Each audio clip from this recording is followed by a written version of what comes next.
Polda Metro Jaya dan Polres jajaran secara total telah berhasil mengungkap sebanyak 12 laporan polisi terkait TPPO dengan rincian 27 tersangka dan 221. Dikabarkan seorang anggota Polri berinisial Aibdar M alias D terlibat dalam kasus perdagangan ginjal ke Kamboja yang terungkap di kawasan Tarumajaya, Kabupaten Bekasi, Jawa Barat.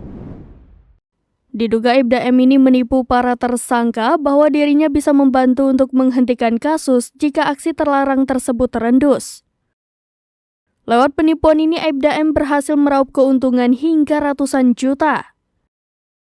Direktur Reserse Kriminal Umum Polda Metro Jaya, Kombes Hengki Haryadi dalam konferensi pers pada Kamis 20 Juli 2023 menjelaskan, Aibdar M sendiri juga berperan untuk membantu sindikat tersebut dalam cara menghalang-halangi proses penyidikan baik secara langsung maupun tidak langsung.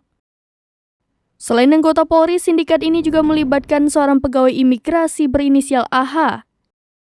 Dalam kasus ini, AH disebut berperan membantu meloloskan korban pada saat proses pemeriksaan imigrasi di Bandara Ngurah Rai, Bali. Total saat ini sudah ada 122 orang yang menjadi korban dalam kasus tindak pidana perdagangan orang tersebut.